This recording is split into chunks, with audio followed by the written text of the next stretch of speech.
Welcome to the Football Pyramid Talk podcast. Available to listen to on YouTube and Spotify.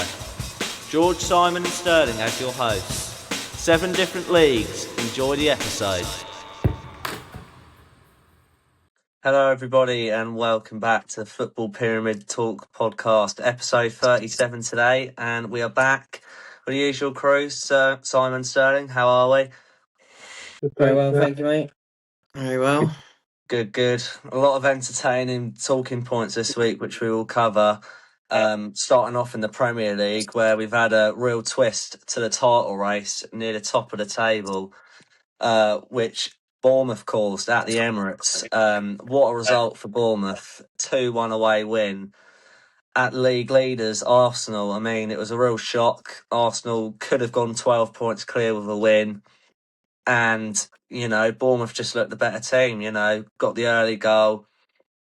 Arsenal replied, but really poor defending at the end. And Arsenal, well, Gyökeres was blaming it on the dry pitch in his post-match interview. I mean, some silly excuses from Arsenal players. Yeah, it's just, I don't even know how to think about that. But, I mean, that game coming up this weekend at the Etihad is just a title decider, really. City could reduce it to 3 points, and then their game in hand, they would probably have the better goal difference going into that. So this game really has caused a real turn to the title race, hasn't it? Yeah, I think mentally, if they lose to City, that'll wipe them out. They've already started bottling. They've gone from 4 trophies to 2, and then they got Sporting Lisbon tomorrow night, haven't they, on Wednesday, recording this on a Tuesday. Yeah. And obviously in the Prem, their results have dipped, so I think this loss is really detrimental to them. But if they lose against City, which I think they will, then I think that's, as you said, just it's a crunch game, but for the momentum and the mentality, that'll kill them completely, I think. I didn't watch this game, but I hear that Bournemouth were actually quite good in it. But yeah, troubling times for Arsenal, I think. Well, Bournemouth were good, but Arsenal's biggest problem was nerves, and I think that started from the whistle, and Arteta was just a bundle of nerves on the touchline. He made me feel nervous, and I didn't care what happened. He just was kicking every ball, chasing after it when it had gone out of play, making micro adjustments to the way players were positioned on the pitch. I mean, half the time, players can't hear him or they just ignore him anyway. But he didn't exude that air of confidence that you'd expect from a side going into that game. And I think there's been comparisons made between him and Michael Carrick, who completely the opposite end of the spectrum, looked like he was completely unruffled all the time. United were on that winning run, but even last night against Leeds didn't look that fussed. I'm sure he was seething inside, but I think he recognised that he couldn't really do a lot to affect what was going on the pitch, but he can if you act the way Arteta acted. I've never seen anything like that before in my life. He just did not stop. I think he knows that his job's on the line. Yeah. I think, because there's already, I mentioned it last week, people getting the ump with him. So there's already a lot of people gunning for him. There's boos at full time, you've written here, George.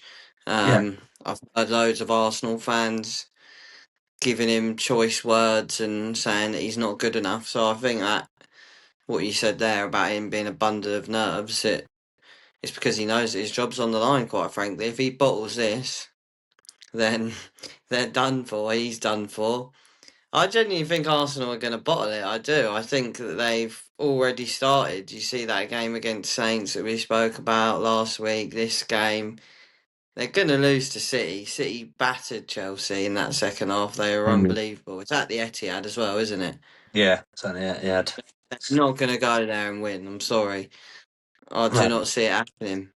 And I can't wait for it, to be honest, because all these Arsenal fans kept chirping up. And we watched them at the Amex, so they're not a good side. I don't think they deserve to win it.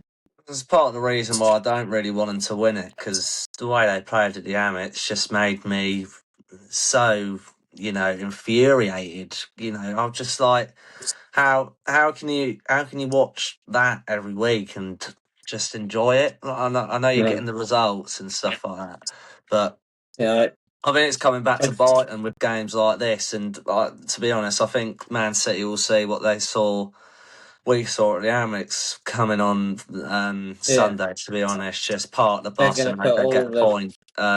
all the tricks are going to come out here. Yeah, there'll be time wasting probably more than there ever have been, which, as we saw at the Amex, was absolutely disgraceful. So It will probably be quite a dire game if you think it like will. the I not so much reckon. last season, but the seasons before. Mm, The games have been all hyped up against Arsenal and City because they've been the front runners, and then they've turned out to yeah, be rubbish. yeah, especially I hope last Yeah, not but though. season. that's Yeah, I because mean, Arsenal have been the front runners and City have been the ones trying to catch them. So Arsenal trying to kill the game.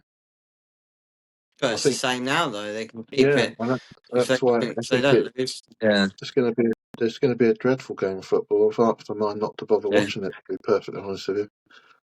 yeah. I mean, yeah, I mean Nothing better about to do on Sunday at 4:30. no, exactly. I mean about Bournemouth, we heard news just before this. Their manager Iraola is going to be leaving the club at the end of the season. um, which I think is a big hit for them because he's, brought them up a bit of a rise recently. In the past, I think he's been there for 2 seasons. When Three he years now. replaced, yeah, This is his third.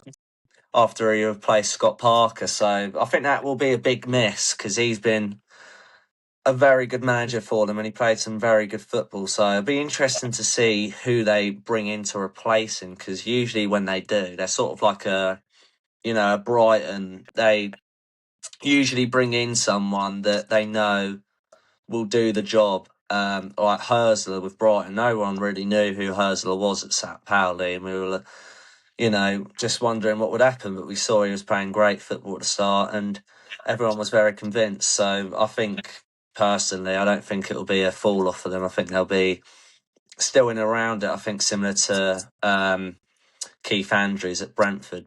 To be perfectly honest with you, I don't know what you think about that. Yeah, they're a well-run club, Bournemouth. I think they'll be fine. To be honest. More interesting to be where Areola ends up because Yeah. you've got to think that he's got his eyes on a job in this country and Man United and maybe Arsenal, maybe even City jobs might be open. Chelsea even. Yeah.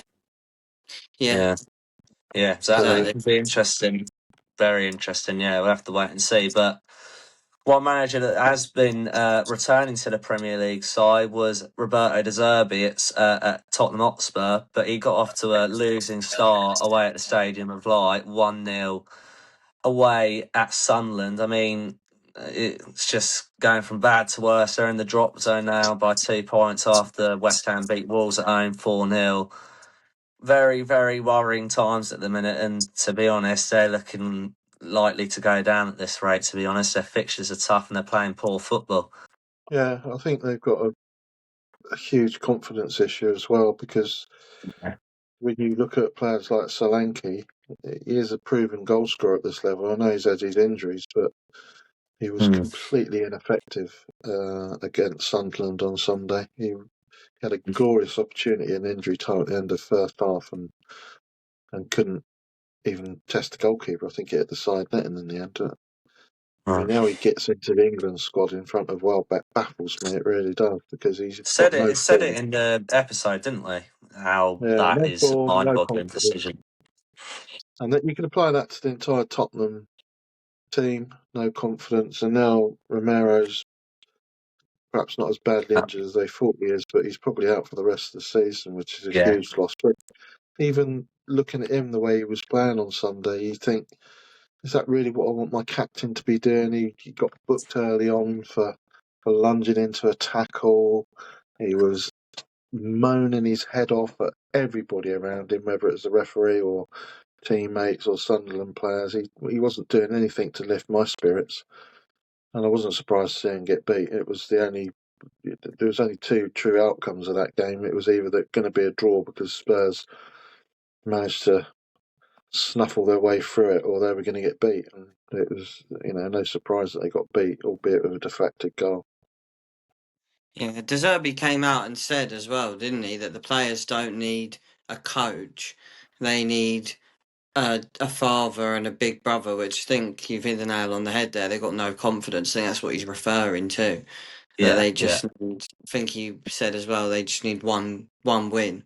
And if they get one, then he said that it will snowball. So it goes perfectly to what you're saying about the confidence. From what I watched, which was about last 25, maybe 30 minutes, I thought they played better than what I've seen them play in recent weeks. Really nice combinations, moving the ball with a bit of intensity. Patterns of play were nice, which you come to expect with a De Zerbi side. Yeah. But again, yes, they're severely lacking in confidence. I don't think it's going to help. With the situation they're in now, I saw anyway, De Zerbi berating the players, just like we've seen at the Albion, where he's just on the touchline going crazy.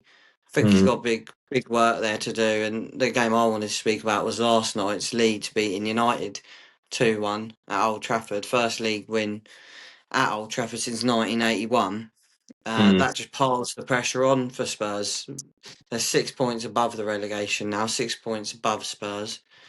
Yeah, and as you said, George, 2 points off safety now, Tottenham are. Only 32 points. Crazy. I think Leeds will be safe after that win, and they just look like they can pick up results. They're unbeaten in 5 in all competitions, 2 in the FA Cup, going to an FA Cup semi-final. It's really the polar opposite of Spurs. They've got all the confidence in the world, and they're playing well as a factor, as a product of that confidence. And yeah, as we said, Spurs have got absolutely none, and they just look like they're playing within themselves. Like, they've got such a good squad. It would be really such a shock. And we said last night, you imagine telling somebody 11 years ago Leicester will go on and win the Prem, and then 10 years later they'll probably be in League One. And Tottenham, they'll be getting relegated from the Premier League into the Championship. I think you're living in some parallel dimension. And Arsenal still finished second. Yeah, that's expected at this point, isn't it? Leeds were good last night. I think they deserved to win it, but the first goal in particular really shocked me because as the ball comes in, Dominic Calvert-Lewin lays out Yoro with a forearm smash to the back of the head. And how VAR didn't pick it up. I said to Dooley, that's going to not be allowed, that goal, because he's and that foul led to the ball falling to the guy that scored. It just baffled me that later on in the game they managed to pick up the fact that Martinez had yanked Calvert-Lewin's ponytail back, not to a huge amount, and sent him off for it. And I didn't even know that was a sending off offence, because years ago, England played a friendly before, must have been a World Cup, and Peter Crouch scored a goal at the back post where the defender was in front of him and he pulled the defender's hair so the defender couldn't get off the ground, bulleted a ball in the back of the net, and the referee went, goal. And the commentator saying you're allowed to do that. If the bloke's wearing a long ponytail, you're allowed to pull it. And I thought, well, different game now, Dad. Different game. That's not that long ago. This was only about 15 years ago. Yeah. Cucurella's got a few people sent off by winding people up, and they pull his hair, and he just goes falling on the floor, clutching it, and he gets sent off. Yeah. But that game last night just summed up everything that's wrong with United, really, because although he's got them playing a little bit, without Mainu in midfield, they just didn't look like they had Ugarte, let's play, I think. Yeah, Ugarte is no replacement for Mainu, and I don't think Mainu's that great, but he just makes United tick. He's that sort of Billy Gilmore player that I love. That I've always said about them. You don't notice them playing the game most of the time, but if you take them out of the team, as you saw last night, United didn't have a clue. And Sesko, they wasted that money on the guy that's on loan at Napoli that they want to just sell permanently there. Hoyland. Yeah. Hoyland. Now, this guy doesn't look like he's got a clue what's happening. He really doesn't. Scored a few goals, hasn't he? But yeah, I'm The far from substance. convinced. He's Yeah, started Yeah. yeah. From the start yesterday, that's really poor. Didn't really cause any sort of threat. But credit to Leeds. I mean, Okafor, what a strike for his second or first goal, wasn't it?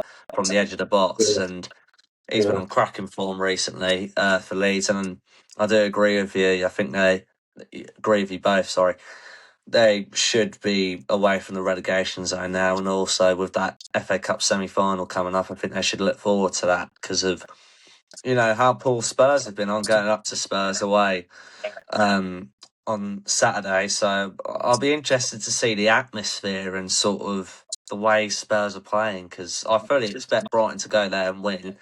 But it's just the atmosphere is probably going to be quite toxic if Brighton do get out on top. So it'd be That's the interesting to big thing, see. isn't it? That's the big thing. If the Albion can go there because I think they'll be up for it from the off, but if they can go there and make it hard for them in the first 25 minutes, then they'll be straight on their backs. Yeah, exactly. I think, I completely agree. So keep an eye out on that and might have a match day vlog out for that. So keep an eye out on the socials for that. But we will move on to the Championship, where there was a East Anglian derby this weekend, which Ipswich got their bragging rights for, earning 3 points away at Norwich and a league double over them. They beat them at home and they beat them away from home. First East Anglian win at Norwich for Ipswich for 33 years. So it's just made that win even more sweeter and a bit more special for the travelling away fans and the away fans in general. I mean, Jaden Finnegan with a great penalty to put them 1-0 up, and then George Hurst just before half time really sort of changed the momentum of the game for Norwich, really damaged them, especially you can imagine going into half time, just conceding to make it 2-0,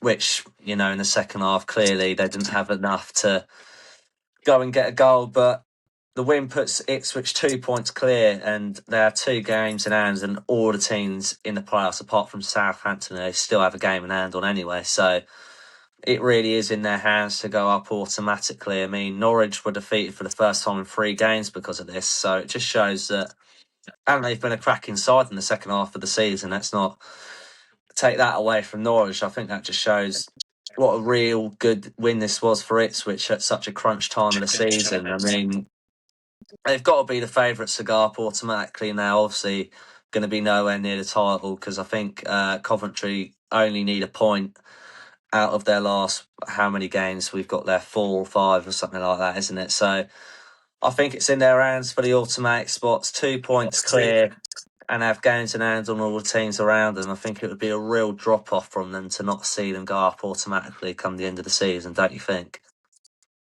Yeah, it was a real great win for them on Saturday, and I know the Ipswich supporters enjoyed that one. Because as you say, Norwich have been one of the form teams of the second half of the season. Clement's got them playing some nice football, and they positioned them nicely to sort of be one of the challengers next season, I think. But a good statement win. The sort of acid test is going to be tonight away at Portsmouth. That's one of their games, and Portsmouth are desperate for the points. It's not an easy place to go to. It won't be for the faint-hearted, that one tonight. They had a good win on the weekend as well, didn't they, Pompey? They beat Middlesbrough away. Middlesbrough away, yeah. One shot on target, I think it was. Yeah, it looked like carnage. They'll be up for it. Looks like they probably starting to believe that they might get out of trouble, but a home game against whoever it is at this level, you've got to be thinking, I've got to win that. So it's going to be interesting to see what happens with that. Yeah, I imagine they will win that tonight, which they're massive favourites. And yeah, I agree, George. I think they're going to take that that second automatic position. They've always been, well, not always, because they were a little bit at times down, but down always in around the playoffs. But I think those two, all the lack of games compared to everyone else, because they've really been trying to catch up, haven't they? Throughout like the second part of the season, or for a large part of it, it's kind of made you not think of, for me anyway, not think of Ipswich so much. When it was Yeah, no, I Coventry, agree. Borough, and I agree. Millwall. Hmm. But yeah, I do think they're firm favourites, especially with this win, and completely agree. Norwich are a good side. Thought they could potentially cause an upset here, but yeah, I think it just shows that Ipswich are a good side and a really good result. And again, we've said it before, haven't we? Jayden Philogene, you've got a Premier League player playing in the Championship, so you've got quality like that. You're going to beat a lot of teams because you just pull moments out of the bag like we've seen this season. Yeah, exactly. 100%. I mean, if we look down the table towards West Brom, which is hard to even say for a side of West Brom stature being low down the Championship table, but it's taken another hit. They've had a points deduction, which is yet to be confirmed, but it will be Yeah. happening this season because Leicester had their points deduction put into place this season. So it's just a question of how big of a points deduction it's going to be because it really could put them in a tricky situation, and it's because of financial fair play, isn't it, Sterling? You wanted to talk about this. Yeah, for breach of profit and sustainability rules last season, 24-25. I'm not sure where you've seen that about it coming into play this season. You might have seen something that I haven't, because that was going to be Yeah. my question. When's it going to come into play? Has it been said by the EFL that it's going to be effective this season? I've just heard it around just football fans in general that it's going to be put into play this season because of how Leicester's was put into play from last season. So why would it be different for West Brom? Do you know what I mean? Yeah, I'm not overly convinced by that, to be honest. Leicester's deduction took 2 years No, to Right. come, so I don't just to think sort of necessarily that would be. just to Go on. put you in this, this has all come about from a report in the Daily Telegraph this morning. Nothing's Yeah. been officially stated yet, but the report in the Telegraph says that it applies to the last 3 years, and the sanction will apply this year. That's what they're Yeah, so saying. that So, doesn't that just mean that they've now been charged with it this year for the previous years, and then the yeah, deduction will probably come. no, it'll come in this year. They will get relegated because it would be 6 to 8 points, and they will. That's what I They will saw. Yeah, Yeah. there you go then. Because that's why I wanted to speak about it. It could be huge, really, for obviously for West Brom and for the landscape of relegation down to League One. They are only 2 points above the relegation zone as it is, with Yeah. how many games? 4 or 5, I think. Not many at all. No, yeah. So yeah, I mean, if it's going to come into play, looking what Leicester had 9 points, didn't they? Something like that. So if you're looking, 6. what you said, Yeah. yeah, so you're looking about 6 to 8 or 6 to 9. Mm. Yeah, I think Baggies are going to be struggling. That was why I was going to mention it, and there you are, live reaction from me, because that's crazy. West Brom in the third division of the pyramid is unthinkable, Yeah. I really. mean, We went I up, mean, we went up there a couple times. we could have West Brom, Leicester, and Sheffield Wednesday in League One next season. Well, That's crazy. definitely going to have Sheffield Wednesday, of course. I mean, one of the stats I put on the additional information was absolutely mind-boggling. Um, I think they've got a very unwanted record in the Yeah, Championship.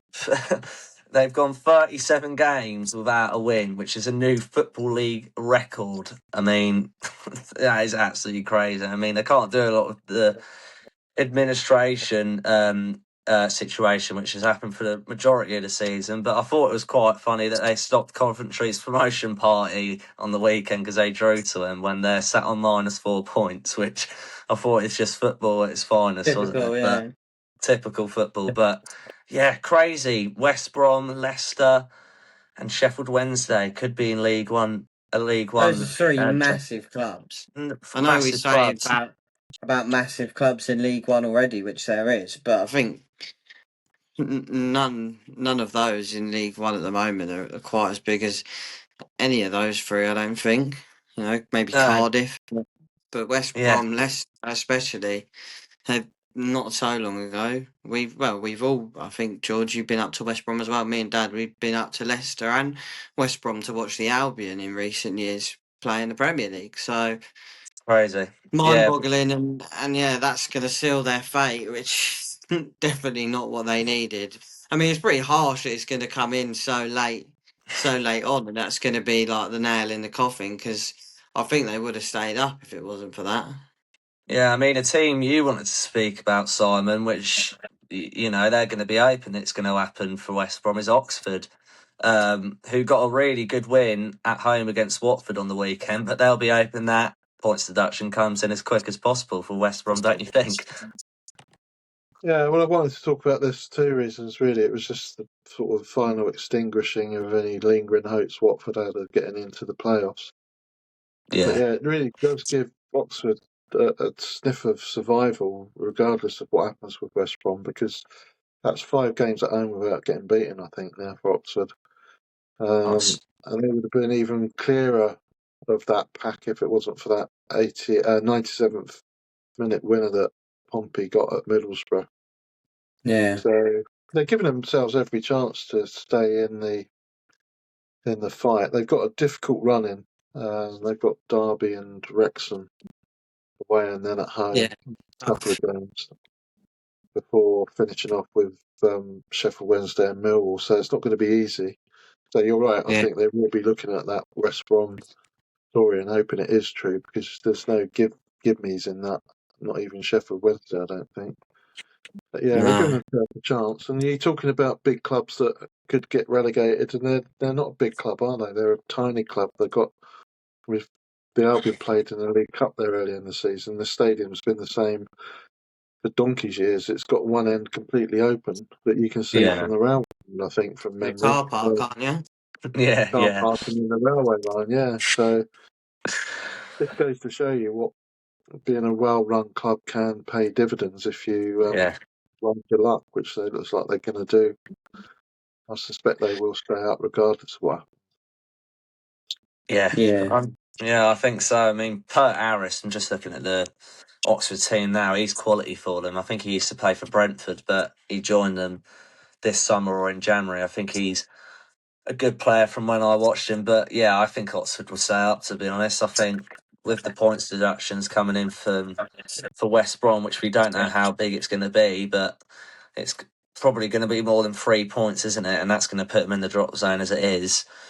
And Leicester with their points deduction, it's hard not to look past the two biggest teams in that relegation fight, which is crazy to think. So we'll see how it unfolds. It's a crazy talking point in this league near the bottom of the table, so it'd be very, very interesting to see how it ends up come the end of the season. But we'll move on to League One, and I wanted to speak about two teams that have sort of lost their way away from the playoffs because of this result and how inconsistent they've been between Huddersfield and Wickham. It was a 6-goal thriller between them, 3-3 draw, but it's 5 points off the playoffs now and 7 for Wickham, which I'll speak about in a minute, the reasons why that is, because they are quite clear cut, to be honest. In terms of the game, 1 goal in the first half, so 5 came in the second. It was Nathan Lowe who scored for Wickham to put them 1-0 up. He's got 7 goals and 2 assists since joining on loan from Stoke in January, so he's been a cracking signing on loan from them. But a comeback in the second half from Huddersfield, Ryan Lesden and Marcus Harness put the side into the lead with 15 minutes to go. But part of the reason why I wanted to speak about this game because of the crazy ending which we saw in this match. Connor Taylor made it 2-0 in the 90th minute, but then Marcus Harness got a brace in the 96th to have looked like he'd won it in the dying embers, and then no, didn't happen. Nathan Lowe got himself a brace and broke. It must have been absolutely devastating for Huddersfield fans because that would have kept them in the running with, I think, 3 games to go or something like that. But 90 plus 11 from Nathan Lowe, 3-3, incredible finish to that game. As I said, part of the reasons why I wanted to speak about it. But the inconsistency from both these teams, which what I said at the start of this segment. Wickham, first of all, last 8 games, 2 wins, 1 draw, 5 losses. You're not. That's the reason why they're not in the playoff hunt anymore. Similar to Huddersfield, last 12 games, 3 wins, 5 draws, 4 losses. Way too inconsistent to be in the playoffs. So, It's yeah, been I mean, their it's season all year, isn't it? exactly, yeah, it's the question I'm going to ask. It's just been inconsistency that's put them out of the playoffs out of reach for both sides, personally, don't you think? Yeah, for even more so for Huddersfield because they were right up Right in there at there. one Yeah, stage, and Wickham have kind of, well, to answer your question, definitely the same for Wickham, but they've been in and amongst just outside it, haven't they, for most of yeah, the season? With Huddersfield, they were right in it, as I said. So they're kicking themselves, I think, just inconsistency. Quite frankly, not good enough compared to some of these teams.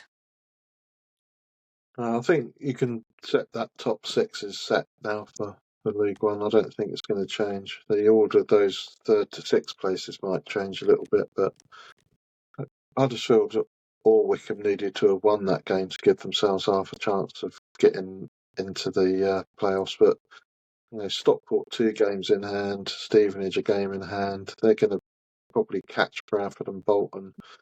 I wanted to talk about Bolton briefly because they losing at Cardiff basically cemented Cardiff's promotion, I think. yeah, And just highlighted the problems that Bolton have got with the second half of the season without Cozy Dewberry. yeah, Lacked a cutting edge against Cardiff, and I don't think it was much of a contest really that game. But I can't see anybody breaking into that top 6. I think that those playoff places are the ones that they'll be jostling for. Because Yeah, obviously you're looking for home advantage, aren't you, by finishing 3rd or 4th? So yeah, I agree with that. To be honest, I don't see now Plymouth, they've got an extra game as well. So Stevenage have got a game in hand on them. Stockport got 2. I don't think Plymouth are going to break into that. So yeah, I completely agree. I was looking towards the other end of the table, and Blackpool have picked up a few good results this season. Picked up a really good result against Peterborough, 3-1 at home. Takes them 4 points above the relegation zone. Orient and Wimbledon, Leighton Orient, do have a game in hand on them, but 4 points there from the relegation zone, and I think it's Exeter that are their only real worry, who are actually taking that last relegation spot up in this league. So massive win for them, which I think for me is going to confirm their safety. I think. I know it's not mathematical, but I think they've got enough. As I said, they've had a few good results this season. Can't remember the 1-0 win they had at home against one of the top teams at more so the beginning of the season, beginning to middle. But yeah, they've had a few good results, and this is another one against Peterborough, who are on a bad side themselves. Who I know they've not been doing great recently, but not terrible.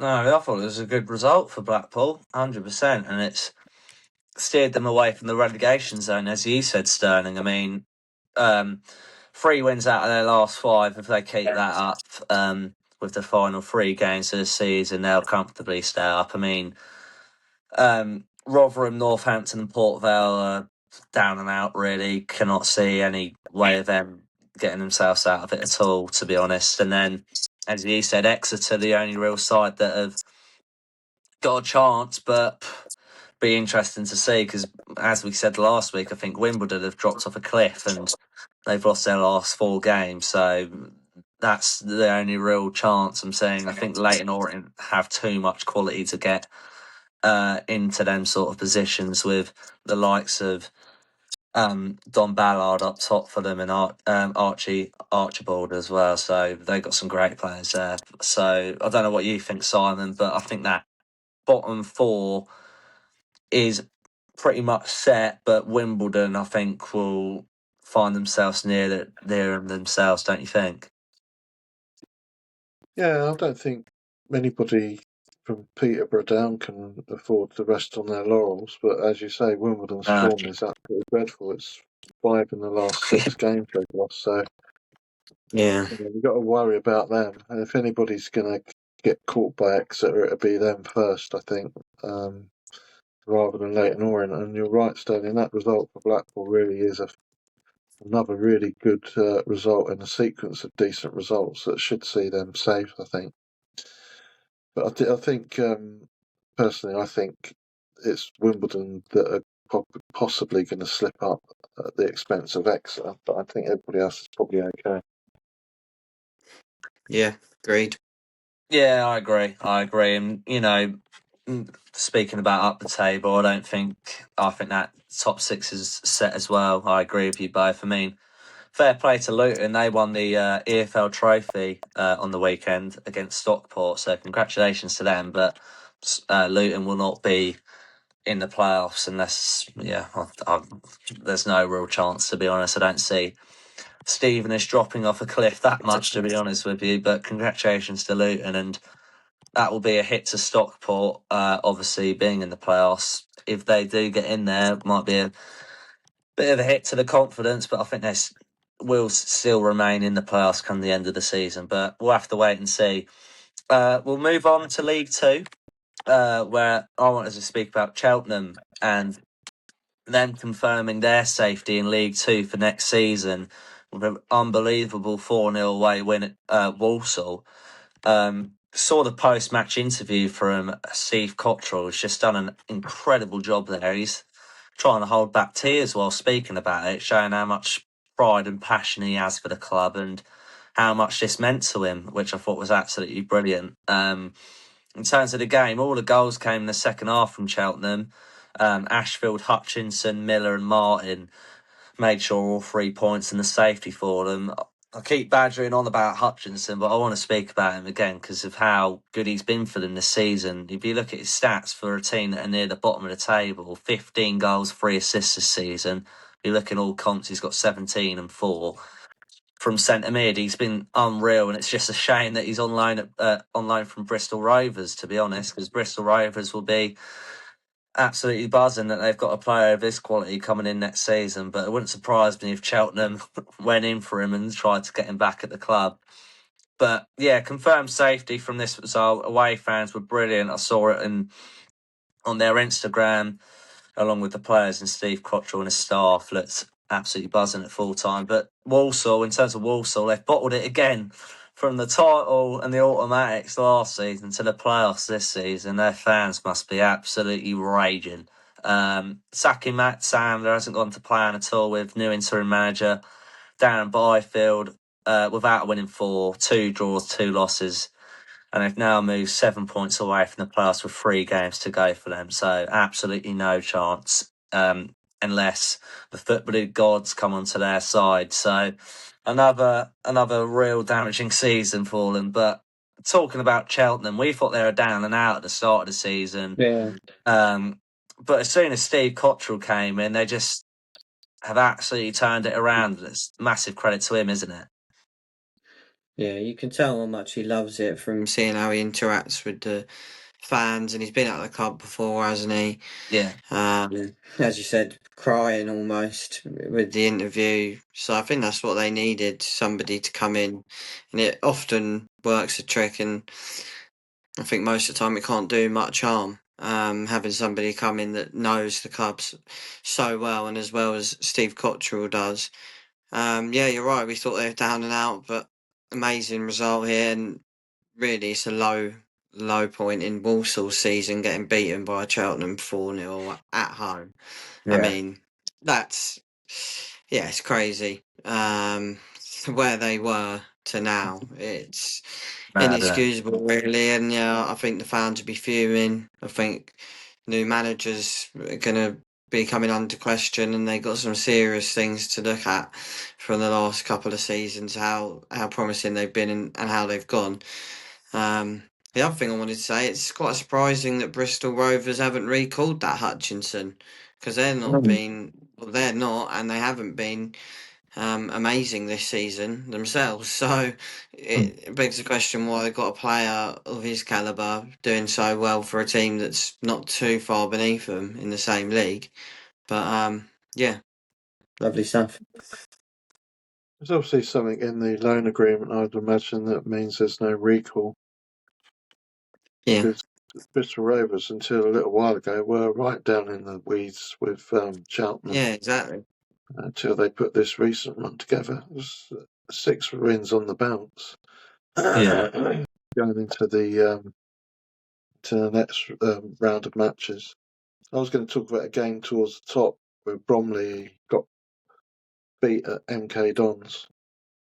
They're probably going to be safe in terms of those automatic places. They just need to one more win or a Notts County defeat in the next 3 games to get the automatic places. But they slipped up at MK Dons at the weekend and put MK Dons back into the mix in terms of the automatic places.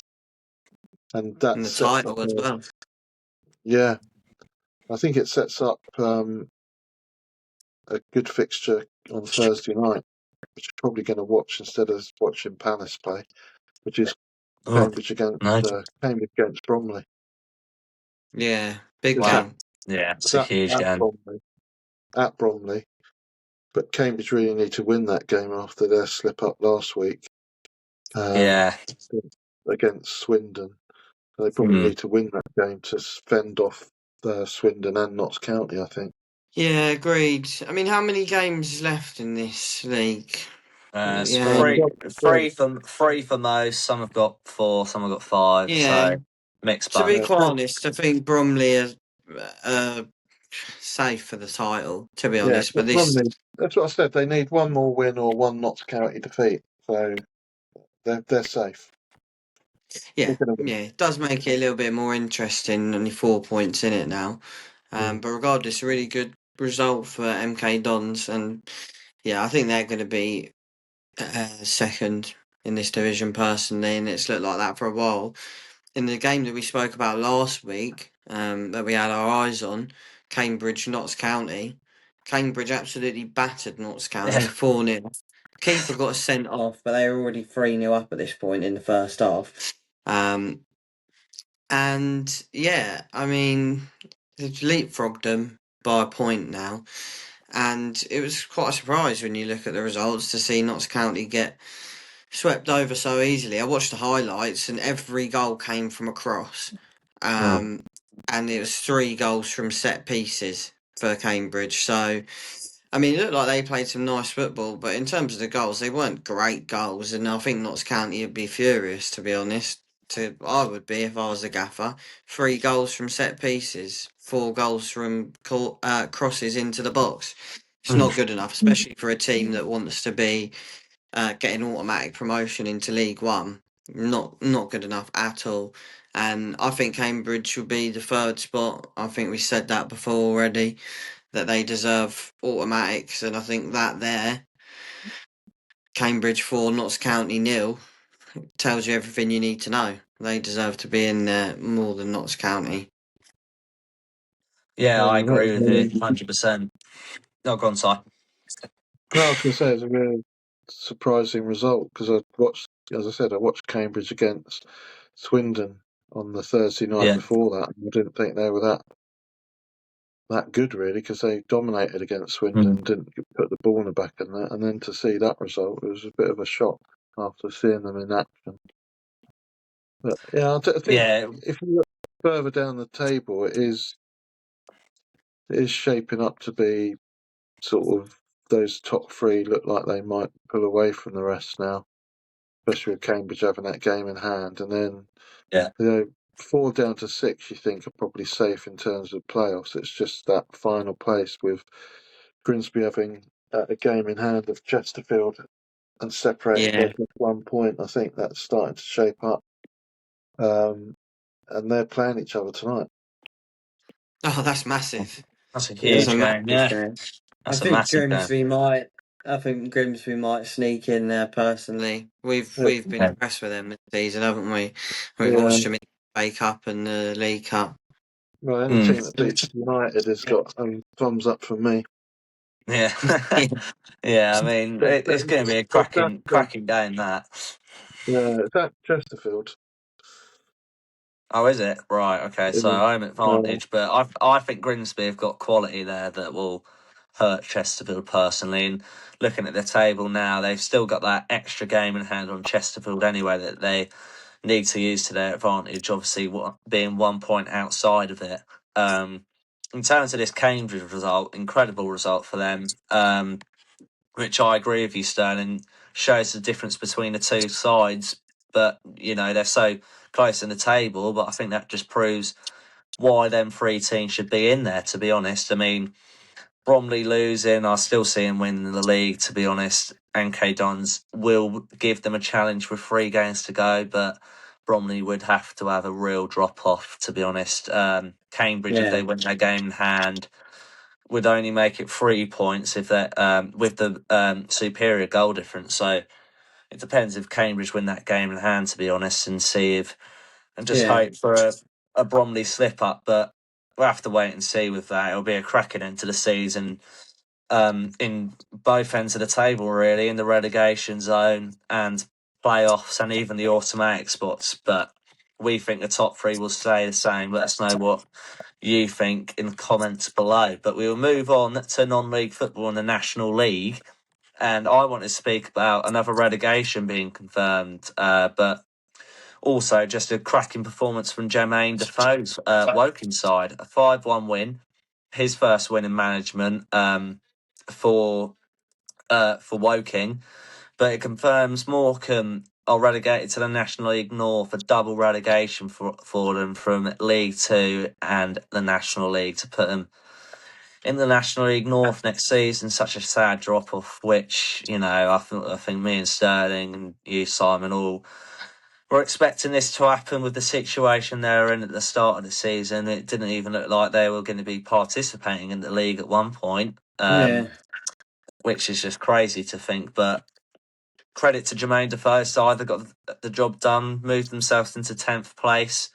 2-1 at half time. Beautyman and Drew on the score sheet for Woking, and Nolan, who got player of the month in the National League, I think last month or month before, but he got on the score sheet for Morecambe and their only goal of the game. But Sanderson made it 3-1, 77 minutes in, and then Morecambe clearly went for the goals, knowing that they were in deep trouble. Ashford in the 91st, and Sanderson got himself a brace in the 93rd to seal the deal. But Jim Bentley confirmed he's not going to be the manager next season, but he'll be in and around with the club's development. So he's still having a part in the club. Obviously, we don't cover the National League North, but it's good to see that he will still be in and around the club. But this result confirmed the bottom 4 because Brackley have been relegated as well, a team that we've been speaking about for, not having enough fans, really, and just obviously really inconsistent. And as you say, Sterling, not a surprise for me, but Morecambe and Brackley down, but a real good result for Woking. What do you think? Yeah, I think they're a good side. I like Woking. I think they've come into their own, especially the second half of the season. They got some good players from what I have seen, only in highlights, and I think Jermaine Defoe is a good manager to take them in an upwards trajectory. I know we spoke about in recent weeks how they're just quite a traditional National League club at this point, but I think I think they will be thinking this way. They want to get promoted. I think Jermaine Defoe's a really, really good appointment and potentially the man to do so. Yeah, well, it's a shame, given the start to the season, Morecambe ended up getting relegated, but I think the writing was on the wall right from the get-go with them, wasn't it? So, Yeah. shame. They give it a good stab at it, though. Yeah, they didn't. I mean, they didn't disgrace themselves by any stretch of the imagination. I was going to talk briefly about Forest Green, sort of run-of-the-mill win against Braintree Town, but it was interesting on 5 Live on Sunday night. I think it was Robbie Savage was on, and they didn't talk about any detail, but they sort of congratulated him on the win, and he was saying just how difficult this season is in the National League, and he said if you can't get that one automatic promotion spot, you've got to try and get second and third to give yourself miss out on the first round of the playoffs and get the home advantage on on the second round, but he said it's so difficult because there's so many big clubs in that division. And he sort of was saying almost what we'd been saying right from the get-go of this season, how hard it is to break into that top seven, really. And I appreciate everything you're saying about Woking. I think you're right. But the fact that they're still just 10th shows you, the quality. From 1 down to 9 are all ex-Football League clubs of quite recent standing, I think. Even Halifax are a Phoenix club, but Halifax traditionally were a Football League club. And, Forest Green were a Football League club 2 seasons ago, for example. Yeah. It's the only anomaly in there, really, is Boreham Wood. Yeah, exactly. Yeah. It's Funny, crazy George, you sent it to me, didn't you? I'm not sure, Dad, if you've seen this. Must have been after this game that Robbie Savage asked the fans to stay behind at the end of the game so they could do a penalty shootout with crowd pressure. So he's obviously eyeing up the playoffs, and I think that's quite a smart thing to do. Yeah, I thought that was quality. I rated that. Yeah, literally. If you haven't seen it, Si, he went over to the fans and literally asked them. He was like, "Are you able to say after we want to practice penalties for the playoffs and try put off the players?" And they went 5 from 5. To be fair, all the penalty takers scored, and then I loved it after some of the players gave it a billion because they know it's obviously banter between their own supporters and obviously a right laugh in the end. But I thought it was a real smart idea because even in front of your fans, you're going to have that pressure, and if they're doing the little hand waves and weighing them off, trying to put them off, I think it adds a lot of experience. Personally, what did you think? What did you think of it, Si? Yeah, I love it. I think he's full of innovative ideas like that, Robbie Savage. So, he did sound exasperated with it all on Sunday night. But, Boreham Wood, I think the other thing to say about Boreham Wood really is that they are a professional football club. They're not part-timers. And that's what you've got to be at that level, I think. So definitely, yeah.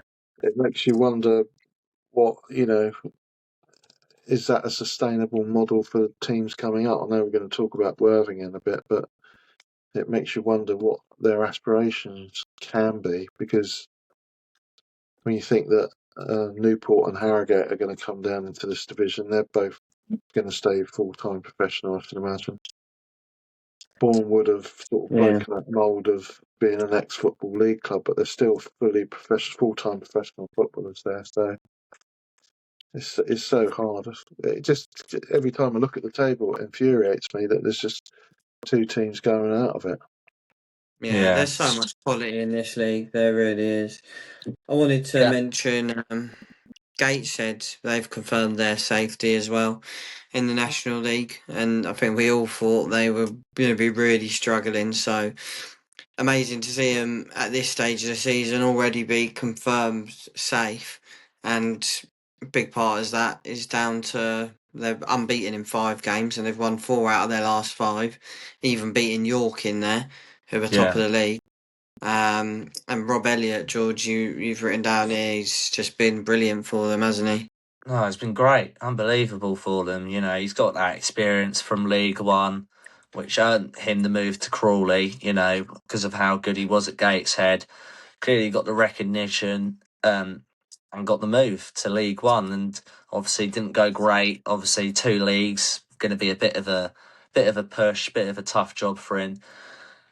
Moved on, came back to the club when they looked down and out from it, and as I think you're right to pick this out, because the momentum they've been on since he's come back in, it's been astounding, unbelievable. And for a team that looked, as I said, down and out, the run they've been on, I think it just shows the quality of a manager that Rob Elliott's going to be. And I think it's similar to, Bristol Rovers in League Two. The momentum they've been on, you've got to sort of put into your considerations for next season. If they can take what they've got this season, the momentum they're on, and, finish the season off strongly, it's hard to not put them into your considerations to be in and around the playoffs, or definitely not near the bottom of the table, because they've got Steve Evans at Bristol Rovers and Rob Elliott at Gateshead's just on form, got them in playoff contention. If you go for form, since he's been appointed, it's been incredible. One loss in 11.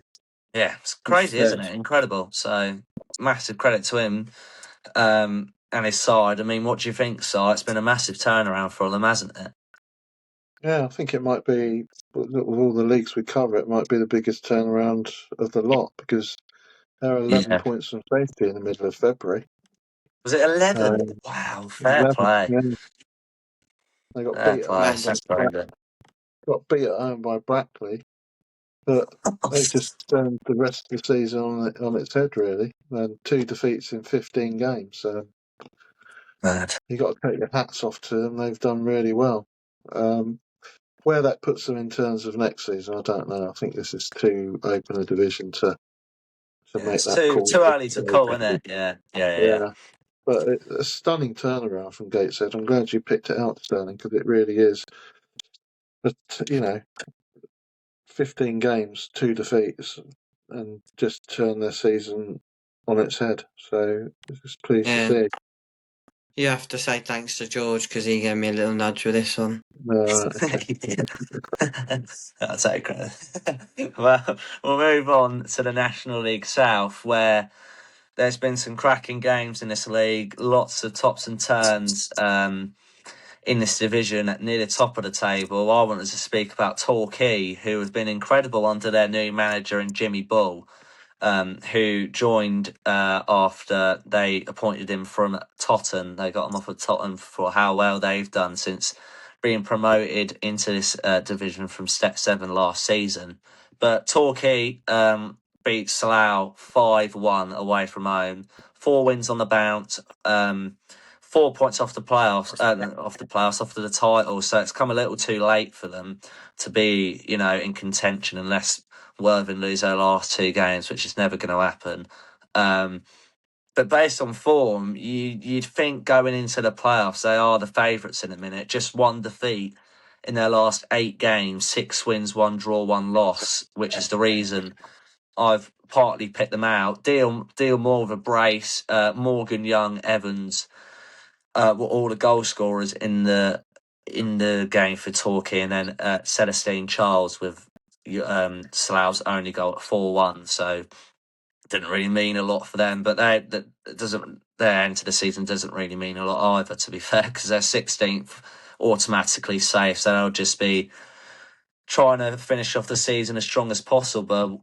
But Torquay, on the other hand, in third, with a win this weekend, confirming their place in the playoffs for later on this season. So be interesting to see if they can get that over the line. But as I said earlier, I think based on form, Dorking have fallen off a cliff, which is the reason why they're in second now.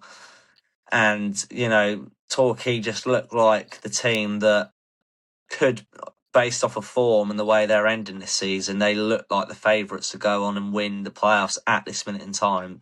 Do you agree? Yeah, it's such a advantage for Torquay as well, their fans and their stadium. I think last season, a bunch of amateurs, when Dorking had Boreham Wood, Mark White was saying, if we beat Boreham Wood, then we set up a game against Torquay in the final, and what a clash that would be. I think that is going to be huge for them. Nonetheless, that they're on great form, unbeaten in 5. As you said, 1 defeat in the last 8, but unbeaten in 5 as well. Yeah. Got good team. But that is such an advantage. You wouldn't want to, would you, be fans of the team that's going to Torquay in a promotion decider. Yeah, you wouldn't want to go there. So I think that's such an advantage for them. Yeah, I think you're right. And Dorking have just had a terrible run of games in April. I think, I've not looked into it that closely, but I think it's a lot of injury problems. And I saw, interesting, not on X, but I saw I saw Dorking had tweeted out, or Mark White had tweeted out earlier today, if you're a centre half with 2 fit legs, get in touch. Yeah, with Louis Ansley and Tony Craig. I saw that. Both in boots. Yeah. Thought that's Fractured funny. fibula he got, Tony Yeah, Craig, and he's he's had to retiring. retire. He's had to Yeah, retire. Oh, it's really? Yeah, crazy. Oh, really terrible. sad. Yeah, he's Yeah. been incredible for Dorking. I think he's like 39, 40 odd, and he's been Yeah, he's old. unbelievable. So this, as soon as you saw on their socials that he fractured his fibula away at Horsham, you just knew he was going to have to retire because that's a Yeah, lengthy injury, yeah, especially at his old age, unfortunately. So yeah, I yeah. mean, go on, He is Tom. old for a footballer, isn't he? Yeah, But he's had an amazing career. Well, as mm. we're speaking about Dorking, you mentioned about their terrible form at the moment. 3 losses on the bounce. They went to Tottenham and lost 2-1. They're 1-0 down. I think they went 2-0 down and pulled it back to 2-1. I don't think they were level after going 1-0 down, but regardless, irrelevant really. Worthing go 3 points clear as they beat Dagenham and Redbridge 7-2. And yeah, it's just, without repeating ourselves, that form, and it's so key. That's why we have to keep saying it. The form at the crunch end of the season, obviously throughout the season, but especially at this stage, it was in their hands, and they should be going away to Tottenham and beating them. No disrespect 100%. to Tottenham, but as a side that Dorking are, the quality they've got, and they're right up the top of the table, they should be getting a result. But I mean, as I said, no disrespect to Tottenham. They got 60 points, which I think is Yeah, unreal for their first season in this league. And I think, if I'm right, it's the highest they've ever played at. yeah, I think so. In any level. So 60 points is really good. I think they're only 12 or so points away from the playoffs, which obviously is quite far. But for a team that's just come Yeah, up, they'll be thinking, you know what, pretty chuffed with that, I'd imagine. And that's a really good string to the bow to say, yeah, we've got Dawkins' scalp going into next season. They know they can beat the top side. yeah, Yeah, I'm definitely. surprised Tottenham, because we saw them last season at Lewes. I didn't think they were that Yeah, Dripping Pan. Yeah. great. So I'm surprised they've done so well. I really am. Yeah, because they didn't look that great when we watched them, did they? Si, I mean, Yeah, I thought Lewis were in the yeah, game for most of it, and that was yeah. with Jimmy Ball's manager. He's at Torquay now. I mean, I think And they another had thing that Charlie made Austin it. up front. Yeah, Charlie Austin up front. Yeah, exactly. He Charlie headed Austin one was in with his flipping bald through head, the didn't he? So I remember that. There's Great a header, little wasn't it, flash of from like the edge of the quality. box. Yeah, that was the only difference between the sides, I thought. So, Yeah, yeah, that's what I mean. I think credit to them. I mean, without the manager they had on the day at Dripping Pan, as I said, going to Torquay, they would have, well, unless they found a replacement, which I might have missed, but interim manager, Dorking, they've got to go there and win. They have to. And such a crucial stage of the season. Their squad's changed completely from the start just because of how many injuries they've had. But 7-2 win for Worthing, which you wanted to speak about, Si. Absolutely thumping win. They went 1-0 down and they scored 2 goals in the space of a minute to put them 2-1 up. I was like, oh, I thought there was a score auto correction from football, but no, they just went from 1-0 down to 2-1 up in the space of about 30 seconds, wasn't it? It was absolutely mental. yeah. I thought we watched the highlights last night, and they look like a really good team going forward. Worth, and it's obviously theirs to lose now this title. Oh, yeah, Um, definitely. but they've got so many good players in that team. Sprong and Jenks playing together in midfield, outstanding. Obviously, Coleman Razak. DeGraff, Coleman DeGraff in midfield. He's obviously a Football League player. He looks like a Football League player just in terms of his fitness and physique, So Yeah. I'm really pleased as well that I said to you too, should we get tickets? Because it's sold out, that game. It's Oh, is sold it? out already. Yeah, Well, it's that's right. sold out. So I think, Mikey will be, yeah, well done. Mikey will be fuming with that. He Getting was those coming. tickets sort of as soon as that game finished on Saturday almost was the only way you're going to get a ticket for it. So Yeah, buzzing for that. Yeah, that my game's going mate. to it's either going to be got to win it to go up or it's going to be a party. But either way, I think they're going to be playing in the National League, and I'm really pleased about that because there's lots of teams in that National League I want to watch. Let's Yeah, assume that exactly. let's assume York go up as champions and Rochdale go up in the playoffs. But there's loads of teams I want to watch: Carlisle, Forest Green, Woking. Southend. Unfor- Yeah, I think I'm half tempted to look into getting a season ticket at Worthing if they go up, but it's just whether it clashes with the Albion. That's the only thing. But Yeah, we'll definitely be going out there a lot more. Oh, definitely. yeah. Now they're in the National League. I've never watched a National League game If they because get there, don't jinx it yet.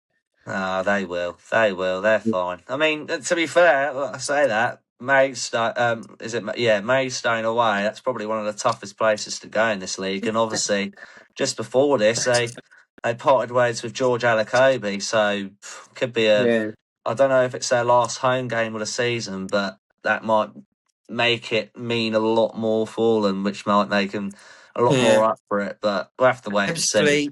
Ebbsfleet are the side that done them a couple seasons ago in the playoff final at Worthing's ground. So I think neither of those are going to be tough games. No, neither of those are going to be easy games. Sorry, they're going to both be Yeah, tough games.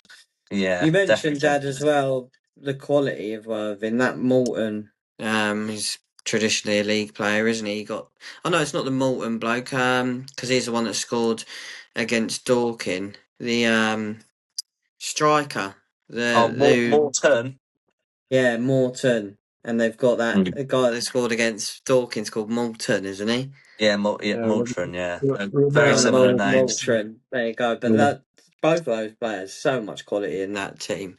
And the goal, I can't remember who scored it. I think it was one of the centre halves scored an absolute banger. But the other ones weren't amazing goals, really. Dagenham kind of threw it away almost. Didn't I they have a thought. goalkeeper? They had no goalkeeper for the last couple of minutes, didn't they? I think they had a Yeah, keeper sent off or something, so they had to have an outfield yeah, player I in think goal. so. But I think so. yeah, it just fell apart from there. But yeah, it'd be interesting to see. We'll be at that last game of the season. Hopefully, it's a promotion party for Worthing, which we will be celebrating. Obviously, being from the area, so we'll be absolutely buzzing to see them go into the National League. But a team that are not going to be playing in the National League South next season is Chippenham, relegated to Step 7. They lost, I think, at home, or the results around. No, it was because of Farnborough winning. Farnborough won, which confirmed their fate on the weekend. They gave it a good go. They were below Eastbourne Borough at one point, so they were really down and out of Yeah, it. But they gave it a good shot, and I think that's a lot of fans have been saying on Twitter. They know they were down and out of it from the start, really, but they were happy that they gave it a real go and made it so there was only 3 games to go. That they were still in the race to stay up. So I don't know what league they'll go into. To be honest, we will have to wait and see. But it's been written in the stars really for a long time, hasn't it? With Chippenham.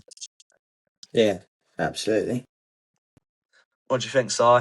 Written in the stars with Chippenham for a while now, hasn't it? And they're yeah. Step 7 I now. mean, we've not really paid much attention to the bottom of this division, I don't think, have we? Because once we realised Been writing on the Eastbourne wall for a Borough, while, hasn't it? Yeah, yeah, once we realised Eastbourne Borough were done for, I think the rest of the places all sort of fell into place as we Yeah, might have expected it to. It's been much more exciting looking up than looking down.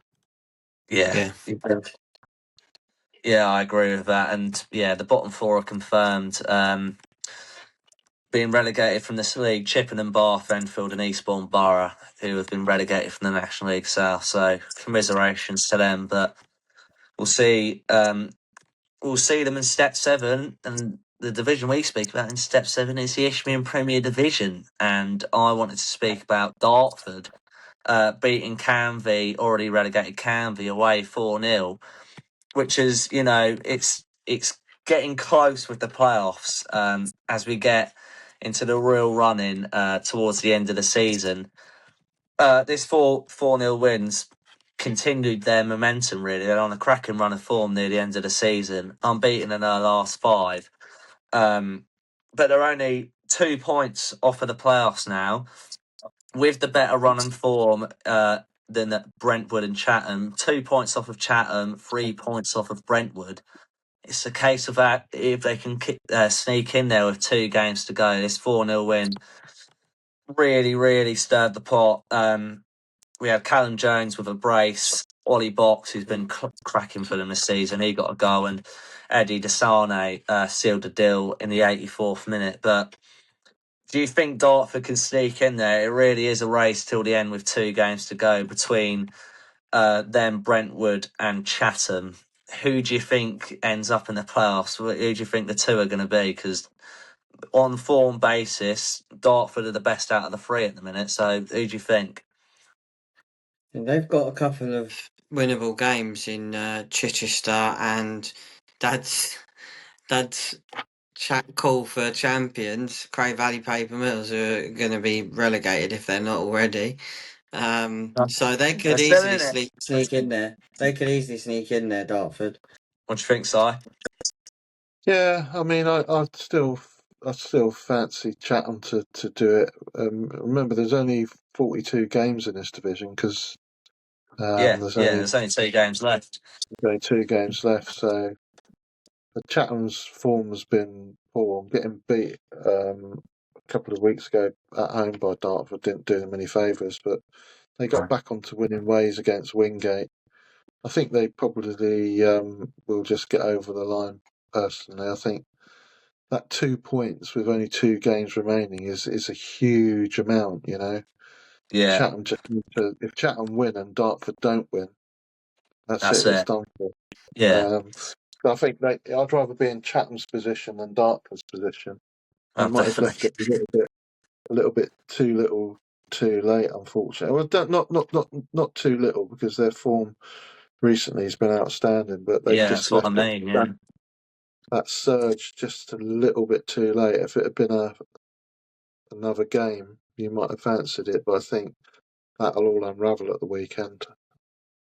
yeah, it's been the case with a lot of teams and just the football pyramid that we cover. There's loads of teams that have just had it too little, too late. You know, Bristol Rovers winning 9 out of their last 11 games. You know, Norwich's second half of the season, they'd be Well, yeah, near title contention. You know, it's crazy, isn't it? Norwich appointing, really talented coach in Clemente.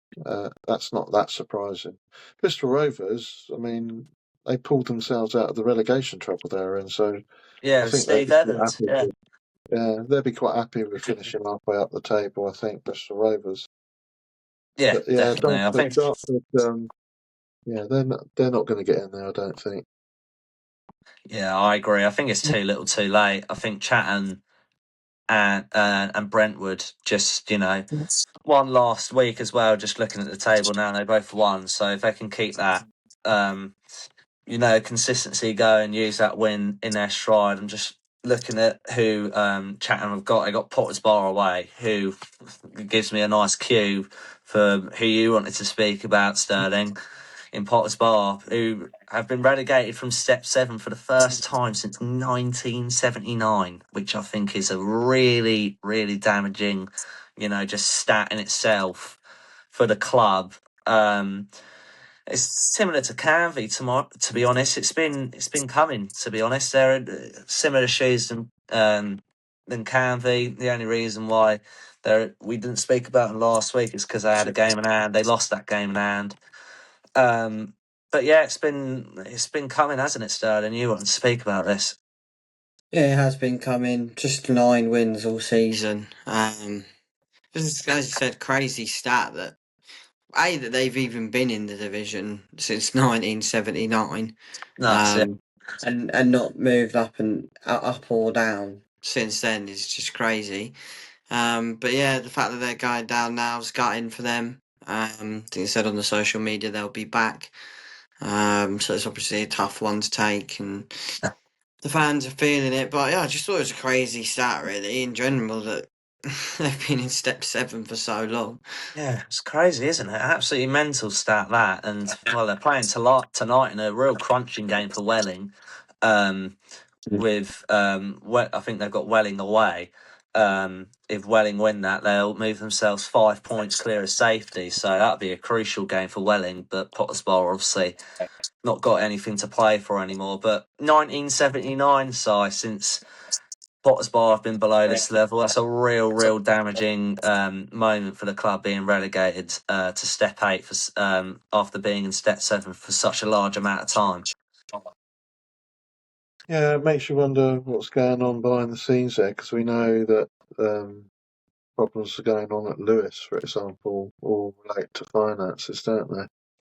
Yeah. So, yeah, it's a shame that a club with that long-standing reputation at this level's gone down to that next level. So I imagine it'd be the Isbian Central, won't it? Something like that. Yeah, I something think like that's that. I mean, often the problem with clubs in this league. Like you look at hashtag as well. It's just trying to keep up with the low budgets that they have. It's hard to yeah, keep up, especially against teams like Billericay who've got quite, I think anyway, yeah, good from what I've following. seen, a lot better budget than most clubs in this division. Yeah, Yeah, the thing with 100%. Billericay as well is they are a really well-run club with a hinterland of players that they can get in there. I've read because Max Dowman comes from that area. I don't think he ever played for Billericay at any level because I think he was fast-tracked into Arsenal at 8 or something, wasn't he? But Right. I know that Max Dowman's dad is either an owner or co-owner of Billericay, and when I was reading All right. a profile about Max Dowman, it was talking about how Billericay have got one of the best coaching setups in that part of the world. All right. So Yeah, Wow. you can see what you're up against if you're a team like Yeah. Potter's Bar, because that's what you're competing against in terms of exactly. clubs at this level. You know. Hmm. I mean, yeah. I mean, about Billericay, I sent a picture on the group chat, didn't I, of a fan sending a stat, and it's about Danny Scopes. Since he arrived, they're top of the league for the amount of points they've got since he got appointed, which I think shows how well he's done. Getting them out of the situation they were in at the start of the season and putting them in the playoff places, which has been confirmed. So we'll see how they get on in that. I mean, they've been incredible since Danny Scopes has been in. So see who they get because that is unconfirmed. But Three Bridges were promoted to this league after they won the Isthmian League South East Division title as champions after they beat Whiteleaf 2-0 away. It'd be interesting to see Three Bridges play in this division because I don't know if this is wrong side, but is this the highest level they've played at? I've never seen them anywhere near this level, to be honest. I mean, am I too young to know they've been higher than this? Yeah, no, they're definitely not. Never seen them playing at this level before. So Right. I Yeah, think thought so. you sort of have half an eye on that division, that southeast division, and there's lots of clubs that have never played at this level. Crowborough, for example, are in that Yeah, division, Right. and they've never played higher than that level. no, So it'd be interesting to Yeah. see how they approach things, and it'd be another derby to go to. Obviously, I know. yeah, Yeah, it's we've got crazy. Burgess Hill, White Hawk, Lewes, and Three Bridges, all separated by about 25 miles. I think those four clubs there. yeah. Cracking. Yeah, that's Should be great. good. I mean, I Yeah, think that's about shows how well that division does because Burgess Hill went up via the playoffs in this league and they were in playoff contention at one point, weren't they? So it'll be interesting to see how Three Bridges can sort of respond to how well Burgess Hill have done, considering they were promoted via the playoffs, but Three Bridges have yeah. been promoted as the champions in this league. But I sorry, you wanted worry to about. finish up the episode. What's Well, that? I'm going to talk about Lewes because I was going to talk about Wingate and Finchley losing at Chatham, really, just from the perspective that it cements Chatham's place in the playoffs. But I'm going to be seeing them on Saturday because they're playing Lewes, so I'm going out to that one. And Oh, nice. I worry. I worry about Lewes because if you look at goal difference, which is my favourite stat, as you know, Yeah, they're the third worst in the division. that's mental. Right? So the fact that they're even staying up is surprising. Yeah. To be quite honest with you, and I worry about the future. So one of the reasons I'm going back really is so that I can sort of see what the auguries are for them going into next season. Because what was that game that we went to that they won 3-0? Who was that against? That's against Whitehawk Baggies. or Birdshill. Oh, Which one? Whitehawk. Yeah, yeah, Whitehawk. Yeah. I mean, Whitehawk didn't look that clever, but I mean, No.